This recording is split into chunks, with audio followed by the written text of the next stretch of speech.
Tulad ng sinabi ko nung nakaraan linggo, patuloy ang kwento ng pag-ibig. Ano ang dahilan? Sabi ko, dahil sa ang pag-ibig ay hindi sumusuko sa pagbibigay hanggang may maibibigay ng bibigay.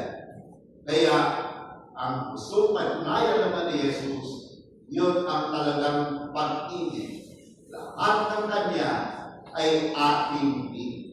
Na ang pinakamahalaga kay Jesus ay ang pag-ibig ng Kanyang Ama. Ang pinakamahalaga kay Jesus ay kung ano ang Kanyang tinataglay, maibahagi niya sa atin. Yan ay napakamahalaga. Napakamahalagang pahalagahan. Ganyan maraming bagay ay nasa atin.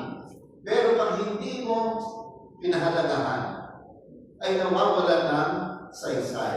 Yun ang pinakamahalaga sa linggo ito.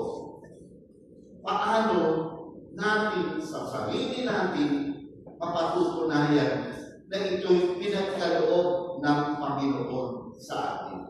Muna, dahil kung isa larawan, paano ba ang pagbibigay ng ating Diyos? Ano ba? Paano ba siya magbigay ng kaloob?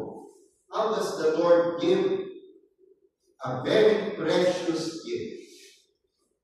Yun ang dapat natin unang paunawaan.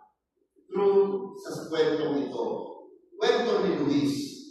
Si Luis ay nagsimula sa buhay na tapos, ngunit hindi sumuko sa buhay, nagsikap, at kumanda ang buhay.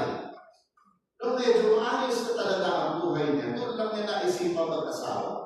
Kaya medyo late na siya nakapag-asawa. At nagkaroon nga siya ng anak, ngunit iisa lamang. Iisa lamang, isang lalaki at naging anak ni Luis. Pagkamat si Luis ay medyo kumanda na ang buhay, tinitiyak niya na yung kanyang pagpapalaki sa kanyang anak ay hindi ito talaga masasabing sa sobra sa laya.